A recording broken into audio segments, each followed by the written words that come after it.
Halo, assalamualaikum warahmatullahi wabarakatuh. Apa kabar Bapak Ibu Guru calon guru penggerak? Perkenalkan, ini adalah fasilitator saya, Bapak Yaya Sukarya. Dan ini adalah pengajar praktik saya, Ibu Melda Fani. Dan ini adalah saya sendiri, Muhammad Saifullah.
Oke, di sini kita akan membahas tentang disiplin positif. Ya, di bawah disiplin positif itu ada tentang teori kontrol. Di mana yang pertamanya adalah Anda tidak bisa mengontrol orang lain, hanya Anda yang bisa mengontrol diri Anda sendiri. Ya. Nah, ini makna dari sini. Yang pertama ada makna tentang kedisiplinan. Kemudian yang kedua ada tentang teori motivasi. Ketiga ada tentang tingkat positif kontrol diri. Dan yang keempat ada tentang untuk teori motivasi itu ada tiga. Yang pertama untuk menghindari hukuman, ini adalah motivasi yang diberikan. Adalah motivasi ekstrinsik. Kemudian untuk mendapatkan imbalan, itu dalam motivasi ekstrinsik kedua. Sedangkan yang ketiga untuk menjadi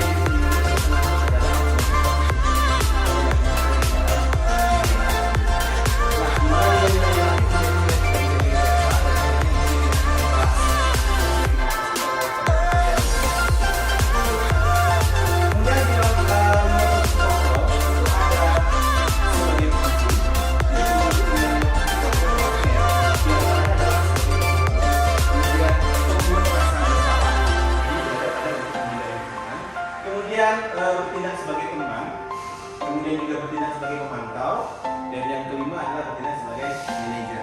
Dimana untuk menentukan positif kontrol ini bagusnya kita menggunakan segitiga restitusi. Ya, segitiga restitusi ini adalah beberapa langkah yang kita lakukan, yang nanti kita akan bahas setelah ini. Dimana bentuknya itu yang pertama adalah menstabilkan identitas, kemudian validasi kebutuhan murid, kemudian menanyakan keyakinan. Nah, contohnya nanti akan ada di next slide. Sementara di 5 kebutuhan dasar manusia yaitu bertahan hidup, penguasaan, kasih sayang dan rasa diterima, kesenangan dan kebebasan. Apa itu restitusi? Ya, Bapak Ibu sekalian, restitusi adalah proses menciptakan kondisi bagi murid untuk memperbaiki kesalahan mereka sehingga mereka bisa kembali pada kelompok mereka dengan karakter yang lebih kuat. Di mana restitusi ini juga merupakan proses kolaboratif yang mengajarkan murid untuk mencari solusi dari masalah mereka. Jadi kalau kita melihat ada siswa kita itu melakukan kesalahan, bagus sih kita panggil ya dengan menerapkan segitiga restitusi yang di slide sebelumnya tadi. Ya. Nah, jadi kita memanggil mereka, kemudian kita tidak, kalau bisa kita jangan memberikan mereka semacam hukuman ya, tapi kalau bisa konsekuensi. Nah, di segitiga restitusi tersebut salah satunya mengajarkan murid untuk mencari solusi untuk masalah mereka. Jadi mereka berkesalahan, kita tanyakan ke mereka, apa solusi dari masalah tersebut? Ya, kira-kira seperti itu. Oke Bapak Ibu, sekarang untuk lebih memahami materi ini, ya, saya akan kasih contoh beberapa tindakan guru dan kemudian menurut Bapak Ibu nanti apakah itu termasuk ke dalam tindakan hukuman atau konsekuensi, ya, dari yang sudah saya sampaikan tadi. Nah, mungkin saya akan kasih contoh dulu pertama untuk Pak Rahmat Ilahi ya. Misalkan ada siswa yang tidak mengerjakan, bukan tidak mengerjakan, maksudnya dia terlambat datang ke sekolah. ataupun terlambat masuk di pelajaran Pak Igil, ya. Terus Pak Igil memberi dia semacam tugas gitu ya, dengan mencatat 100 kali di dalam buku, menuliskan 100 kali di dalam buku, di mana tulisannya itu adalah saya tidak akan terlambat lagi. Terus sebanyak 100 di dalam buku. Nah, menurut Pak Ahmad Ilahi itu merupakan hukuman atau konsekuensi? Kalau menurut saya sih itu hukuman ya. Kalau menurut saya sih hukuman. Ya. Karena kalau untuk mencatat 100 kalimat itu memberatkan siswa kayaknya. Memberatkan siswa ya. Dan nilai pelajaran ada di dalamnya. Ada, kalau ada juga ya. Dia tidak akan mengulangi lagi. Karena itu hukuman untuk dia konsekuensi. Dan itu apa yang hukuman gitu ya. Ya. Oke. Kalau Bu Sri Fitriani ya, misalkan lari mengelilingi lapangan basket 2 kali karena terlambat. Kalau tadi Pak Adil menulis, oleh itu lari karena terlambat. Lari menurut Ibu itu hukuman atau konsekuensi? Itu udah sama ya kayak tadi Pak ya? Ya. Termasuk hukuman. Masuk hukuman ya, karena mungkin dia keliling lapangan, Capek kan, berkeringat capek dia. Ada maksud mungkin yang kita niatnya memberikan pelajaran ataupun kayak jerak, tapi mungkin caranya masih kurang pas ya. Menurut Ibu itu hukuman. Hukuman. Sekarang yang terakhir Pak Heri ya, kalau misalkan membersihkan tumpahan air di meja tulis karena kesenggol pada saat belajar, ya, ini di meja terus kesenggol air tumpah, terus Bapak suruh membersihkan anak itu merupakan konsekuensi atau hukuman? Konsekuensi ya. Jadi bukan hukuman ke mereka ya, karena memang dia yang menumpahkan dan ada rasa tanggung jawab, dia harus membersihkan. Oke, berarti sudah tergambar ya mana hukuman, mana konsekuensi. Kita akan beralih ke slide selanjutnya ya. Oke Bapak Ibu, tadi sudah kita kasih pertanyaan pemantik. Sekarang kita lihat perbedaan antara hukuman dan konsekuensi. Yang pertama di sisi hukuman itu sesuatu yang menyakitkan harus terjadi, ya. Sesuatu yang menyakitkan di sisi sesuatu harus terjadi. Sementara kalau konsekuensi itu sesuatu yang harus terjadi. Misalkan tadi Pak Il kan disuruh nyatat banyak-banyak ya, Bu Sri tadi disuruh keliling lapangan, itu mungkin bagi siswa menyakitkan, tapi harus terjadi gitu. Sementara kalau konsekuensi itu sesuatu tersebut harus terjadi. Kayak anak tadi numpahin air di atas meja, yang mau tidak mau dia harus ngelap, karena itu memang harus terjadi gitu. Kalau nggak dilap ya basah aja nggak bisa belajar. Ya, itu perbedaannya. Kemudian contoh berikutnya adalah membuat anak sakit, baik fisik maupun hati untuk jangka waktu yang lama. Ya, kayak tadi berlari itu sakit secara fisik, ya kan? Kemudian kalau mungkin tadi menulis itu juga boleh mungkin fisik atau hati juga kena gitu ya. Saya tidak akan terlambat dan lain sebagainya. Sedangkan kalau di konsekuensi itu membuat anak merasa tidak nyaman dalam jangka waktu yang pendek. Nggak nyaman sih memang, tapi dalam jangka waktu yang pendek aja. Misalkan tadi harus ngelap kan dia harus cari kain lap dulu, dia ngelap kan tidak nyaman, tapi kan sebentar. Dan itu bentuk tanggung jawab. Kemudian anak menguji kedisiplinan atau hukuman. Kalau konsekuensi anak menghargai disiplin. Kemudian kalau hukuman itu cenderung mengalami pemaksaan. Ada rasa paksaan di situ, sedangkan konsekuensi itu stimulus ataupun tanggapan. Biasanya anak kalau yang dicontohkan Pak Heri tadi numpahin air, dia akan refleks tuh cari kain untuk segera mengelap yang tumpahan air tadi. Kalau bisa bahkan jangan sampai guru tahu. Biasanya dia akan refleks seperti itu ya. Kalau hukuman itu cenderung paksaan. Kalau tidak kita suruh, tidak akan dijalankan. Kalau air tumpah tadi kan dia refleks biasanya cari kain supaya langsung membersihkan. Tapi kalau hukuman kita harus kasih tahu. Bikin 100 kali di buku atau lari keliling lapangan 2 kali itu harus kita suruh. Jadi ada rasa terpaksa dalam dirinya. Dan berikutnya adalah tentang posisi kontrol. Yang pertama adalah posisi kontrol guru kepada siswa itu jenis-jenis ataupun tipe-tipe penghukum.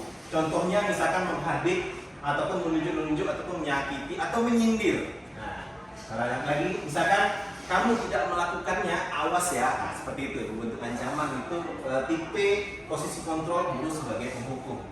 Kalau membuat orang merasa bersalah, ya contohnya misalnya gini, kamu seharusnya sudah tahu, ya, ibu lelah sekali mengatakannya, ibu stres. Nah, seperti itu membuat si siswa itu punya rasa bersalah, gitu, ya, punya rasa bersalah.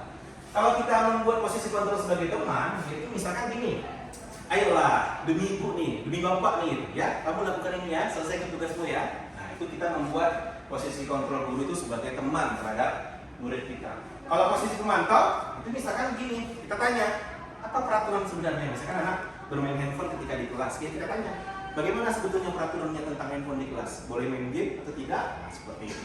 Itu pemantau. Kemudian yang terakhir adalah posisinya sebagai manajer, ini yang paling bagus untuk diterapkan. Ya, misalkan guru berkata, apa yang kita yakini? Yakin itu maksudnya kesepakatan di kelas. Ketika awal pertama kita mulai pembelajaran di awal semester, biasanya kita buat keyakinan kelas. Kalau di kampus tadi yang saya bilang seperti kontrak perkuliahan. Jadi kita buat apa yang boleh, apa yang tidak boleh. Jadi pertanyaannya, apa yang kita yakini? Ataupun misalkan yang sudah kita sepakati sebelumnya, apa yang bisa kau kerjakan untuk memperbaiki masalah ini? Jadi kita membuat siswa tersebut dengan kesalahan yang dibuat, itu dia bisa mencari solusi terhadap permasalahannya sendiri. Kemudian, oke Ibu, ya jadi tadi ada beberapa yang sudah kita sampaikan. Sekarang saya ada kasih sedikit pertanyaan, nanti Bapak Ibu jelaskan kira-kira itu masuk ke dalam apa ini ya. 5 posisi kontrol apa. Misalkan seorang guru berkata, saya kecewa sekali dengan kamu. Nah, menurut Pak Il itu tuh bentuk posisi kontrol yang apa? Dari yang 5 tadi. Saya kecewa sekali sama kamu. Itu siswa, misalkan siswa tersebut membuat kesalahan. Itu posisi kontrol guru sebagai apa? Menurut Pak Il dari penjelasan tadi. Menurut saya sih membuat orang merasa bersalah. Membuat rasa bersalah ya. Jadi kita membuat siswa tersebut punya rasa salah gitu kan, merasa bersalah gitu ya. Saya kecewa sekali dengan kamu. Jadi siswa kan salah apa gitu ya. Jadi dia merasa bersalah gitu. Jadi dia merenung diam gitu ya, merenungi apa yang dia lakukan ya. Kemudian misalkan Pak Heri, kamu tuh nggak pernah betul melakukannya, nggak pernah benar, selalu salah. Kalau menurut Pak Heri itu posisi kontrol diri sebagai apa? Menghukum ya, langsung dijudge gitu ya. Kamu tuh nggak pernah benar, nggak pernah, bukan berarti kali itu aja yang nggak benar ya, tapi nggak pernah, berarti sama sekali nggak pernah ya. Pas itu siswa mentalnya langsung nyimak gitu ya, langsung ada rasa apa terhukum gitu. Kemudian kalau misalkan Bu Sri ya mungkin ya, ayo lakukanlah dari ibu, dari bapak gitu. Ataupun juga misalkan kamu harus mengerjakan tugas ini ya, kali ini aja. Kamu kan apa kan sama ibu kan, nah misalkan seperti itu. Itu menurut ibu sebagai apa? Posisi kontrol itu sebagai apa? Teman ya Pak ya? Teman ya, jadi kita lebih friendly ke murid, jadi supaya di dalam dirimu itu ada orang wah ini sudah minta ini request. Jadi dia menganggap dekat gitu kan Ya, sebagai dekat. teman. Jadi kadang-kadang memang berpengaruh seperti itu kan, ada iya, kerjakanlah ini kan begitu kan, ada lulus di hatinya kan. Dan macam-macam lagi posisi kontrol. Misalkan juga, apakah kamu mau mendapatkan stiker bintang hari ini? Nah, stiker bintang itu mungkin bisa dikategorikan ke dalam bentuk memantau ya. Kemudian lagi kalau bagaimana kamu bisa menyelesaikan masalah ini? Nah, kita kasih tahu nih, ya apa ya solusi dari kamu gitu kan untuk menyelesaikan masalah ini. Nah, itu biasanya posisi kontrol yang bagus itu sebagai guru ya. Karena mahasiswa tersebut punya kesalahan, kita tanya, kamu tahu ini salah? Ya salah. Apa solusinya menurut kamu supaya kesalahan ini bisa memperbaiki dan tidak diulangi lagi? Biasanya siswa akan membeberkan bahwa oh saya akan begini Pak, saya akan menanggung jawab seperti ini. Seperti yang kayak dicontohkan tadi, misalkan dia menumpahkan air di atas meja gitu kan, dia langsung punya tanggung jawab untuk segera membersihkan tanpa harus kita suruh, seperti kita pada paksaan dan tanpa merasa tertekan atau hukuman. Kira-kira seperti itu. Ya, oke Bapak Ibu ya. Jadi selanjutnya